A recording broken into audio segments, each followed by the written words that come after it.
And the reason why this is a feel-great Friday, not just a feel-good Friday, is because the Indiana Pacers, in a dominant fashion last evening, have forced a Game 7 in the NBA Finals against the #1 overall seed, Oklahoma City Thunder. Last night, Game 6 in Indianapolis, Indiana, was electrifying. We were lucky enough to be in the building. A lot of records have taken place with this Indiana Pacer team. A lot of times they were counted out, pushed aside, said it was over. This team ain't trash. They actually have the most overrated player in the NBA, voted on by his peers, leading this bunch, who gritted his ass through a calf and an ankle injury last night. Didn't even have to play the final quarter of the game because of that big of an ass beating was taking place. Foxy, show the play. Show the play. Show the play. Lucky to be in the building when Tyrese gets a steal. Give me that. In the pink Hallie ones, the Puma Beauty gets shoved. Been happening all series. They let him play last night. I'm not judging it. How about the no-look deal to the All-Star, Pascal Siakam, poster in Indiana? That place went ape shit. That place was electrifying. This place last night was celebrating an incredible Indiana Pacers season, knowing it was going to be the last home game regardless of the outcome. And what the Pacers did was show up for us in a massive way. Game 7 obviously taking place for the first time, long time in the NBA Finals. And our city is getting a chance to experience it all. We know in Oklahoma City on Sunday, it is going to be a wild atmosphere. We know them smackers and taggers are going to be out in a big way. We know the Oklahoma City fan base is going to fuel the Thunder as much as hopefully the Indianapolis folks fueled the Indiana Pacers last night. And we know that a Game 7 is always going to be must watch. We are so incredibly proud of the boys. We are so incredibly pumped for the boys. And we know that Game 7 in Oklahoma City at 8 o'clock on Sunday on ABC is going to be something that's talked about forever. Good luck to all the boys. Good luck, boys. Shepard hits the buzzer beating at the end of the third quarter three, gets it off perfectly, swishes that thing, turns around in the center of the court with one of these, roof blown off. It was like last night, watching that particular game was pure euphoria.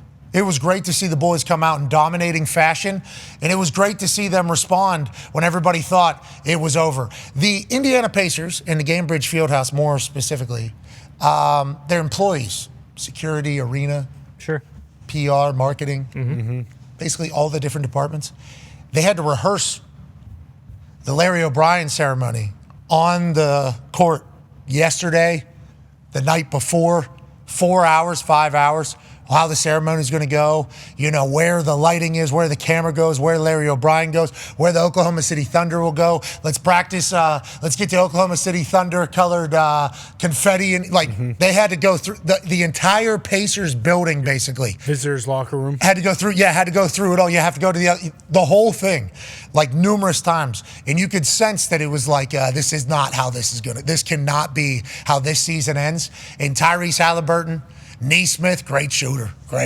Started out a little rough, great shooter. Nembhard, big-time shots. Pascal, obviously doing his thing. And then whenever you think about Obi Toppin going for 20-plus off the bench, and when you think about this bench, you can't help but say T.J. McConnell. Absolute dog from Pittsburgh. We got a chance to meet his dad last night on the post-game interviews. He said he's incredibly proud. You know, he's got a daughter in WNBA, got a son in the NBA, and on Sunday I'm going to Oklahoma City to watch my son play for a world championship. I can't believe it. It's just been also like authentic out of this Pacers team. Every answer Tyrese gives, it's not like a canned answer. Hey, do you try to stay off social media? I try my best. Every once in a while I got to catch up with what's going on in WWE, so I'll hop on X real quick, see some stuff, got to get out of there, trying to isolate myself. I see obviously what's said about me on ESPN. He's told us that in between series, maybe he'll get back on social media whenever it's series times. He gets off of there because he doesn't need to get flooded with any type of doubt or thoughts from anybody else. And it's like, this team is very easy to root for. This team is a team that you can like. And Oklahoma City's the same way. I'm not saying that they are not. But this finals, showcasing two cities that have really shown up, in two states and fan bases that are yearning for a title, showing up in a big way, going to 7 games, it's a beautiful thing. Congratulations.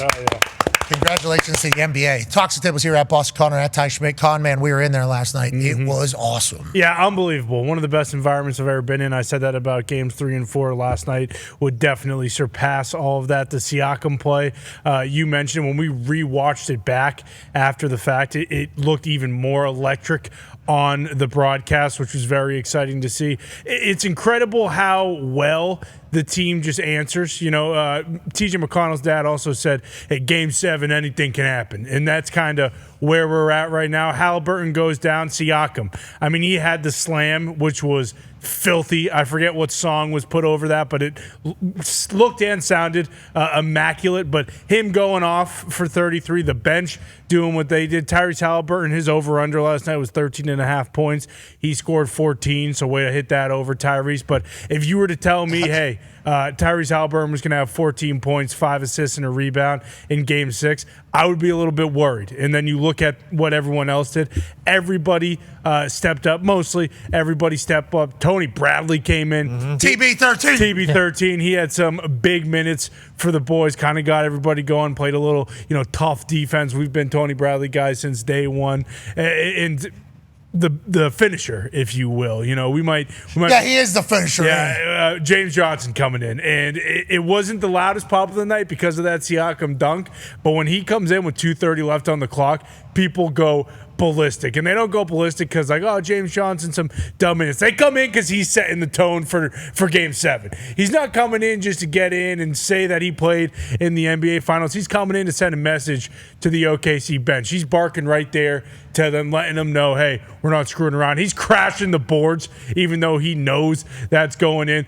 Good, nice little elbow. Maybe even a Udonis Haslem locker room right Shout out hook. to the officials ejecting him so he gets 2 ovations. Yep. Played for 2 minutes, 1 ejection, 2 ovations, and the JJ legacy will continue to only build here in Indianapolis, Indiana. He was brought to the team to protect the young boys. Like, that is literally what he was brought to the team to do. And the way he leads, everybody sees it, everybody loves him, and he'll come in and put some, hey.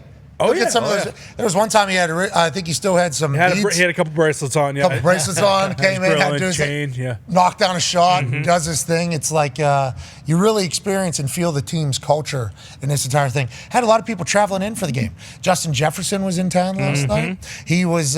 We saw him as we were entering the building. Say he just wanted to experience finals atmosphere. It was like, thanks for coming, Justin Jefferson to the city. I assume last night was electric for him. The city was alive after a big time win. Also, Jet Passon was there last night. Got a chance to see Jeff Passon.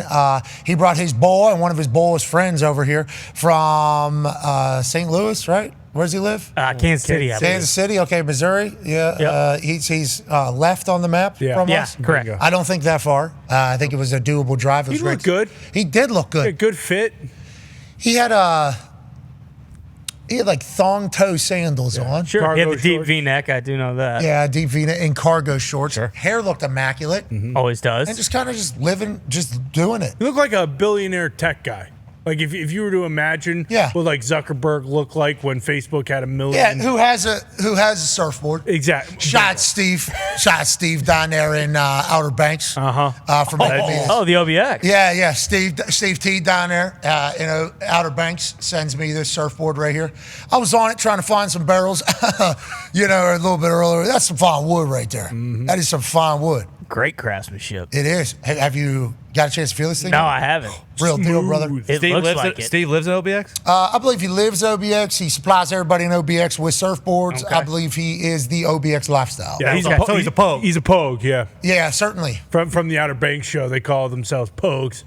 So Steve might be pogued then, yeah. You want to be that, yes. Well, if that's what you want to be, I think Steve is that. And shout out to Steve doing that. But nonetheless, last night, electric. TJ McConnell takes over. James Johnson comes in, gets a big-time pop. It felt like everybody in there believed in the Indiana Pacers.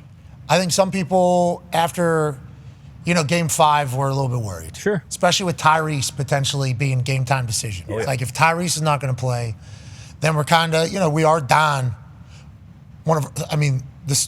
The entire thing. The moment. The guy. And then as the day rolls on, it's like Shams is like, he's playing.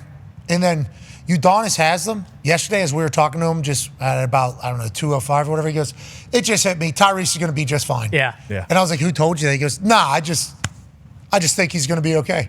And I'm like, what do you mean you think he's going to be okay? He's like, we would already know if he wasn't going to be okay, is basically what UD was saying. Sean, somebody would already know if he wasn't going to be okay because they'd be trying to set expectation levels maybe for fans. And the other team's already preparing for him and for him not to be there. So it's like, and UD was like, he's going to be fine. And then as it rolls on, it's like, wait a minute. If Tyrese is playing, that's a big pick-me-up for everybody in the city, not just on the team, but in the building. And then if they're able to get a lead like they against Game 6 against the Denver Nuggets, where they kind of, which you called expertly yesterday, you said, hey, Oklahoma City, these Game 6s just kind of relax. Game 6s for the Indiana Pacers have been very, very good for the Indiana Pacers. So it's like it was a dominating win. Tyrese got the rest. Tyrese got the play. Everybody else showed up in a big way. It's like when they needed it most, crunch time, somebody else is about to have the confetti fall on their faces on your floor. And your entire organization has had to walk through the other team's championship ceremony a couple times. It's like, I love the fact that they all bought in and said, I don't think so. One half of the hammer, Dahn, Cowboys AP tone. The underdog mentality for this Pacers team throughout the entire postseason has been great for them. I mean, entire postseason, they've been more than 5-point dogs basically every single series, especially on the road. At home this series, obviously, against OKC, they've been legendary underdogs and taking it to 7. So, yeah, the mentality of the underdogs has been great for them. But as far as last night, like on the broadcast, and they couldn't have stressed this enough, the Pacers only had 11 turnovers last night. They had 23 the game before that. Like, if OKC isn't getting turnovers, like, that's basically their whole game. And then this whole series, it's been like, who besides the stars is going to show up? Last night, it was the Pacers role players who showed up. None of the OKC role players showed up at all. Their third highest score behind SGA and Jalen Williams only had 11. So it's like, who else is going to score in this series? And then the Pacers were the ones who were playing defense last night. They were getting it after it. They were out running. And they looked like OKC on defense last night, honestly. Yeah, I really enjoyed watching this Pacers team play. Like, it was just good basketball. Yes. Like, the way it was just, like, methodical ass beating by the Indiana Pacers last night. And anytime we needed a shot to put a fire out, we did. And it's like there was a 28 points or something like that with like 10 minutes left. And it was like, can't give up a 28-point lead, right? And everybody in the building is like, no. And they sub out their starters. And then the thought is like, well, the backup guys are going to try hard. And then we got our backup guys. And you start seeing that like lead disappear. And I'm like, still in there. I'm like, no. This cannot be how this goes. And then the Pacers bench just answered. Farfie was in there. Like we're talking about just answering out there. It was a great battle, man. And the fact that the NBA has a 7-game series in the finals, what a win for basketball, for sports as a whole. Well, and that's what's so ironic is everyone wants to talk about the ratings and how it's two small market teams and does the NBA have a problem because still no one's like, I guess casual fans, like super casual fans, maybe aren't watching it. But for a guy like me who loved the NBA, but in like years past not having an actual team, my interests in the finals have kind of waned a little bit just because it's such a long process. Like, this is arguably the best finals series since what, like 2016? Like this, the basketball. So for everyone to say, hey, no one's watching it, this has been one of the most entertaining finals of all time. Like, it just every single night, it's almost a guarantee. Maybe with, a couple of those games late, it kind of got out of hand. But for the most part, for 48 minutes, like, you are going to be entertained by both sides. Like, and it just, you're right. I mean, the NBA, it'd be nice if more people were watching it because this has been a hell of a series. But it's unbelievable that we're getting a Game 7.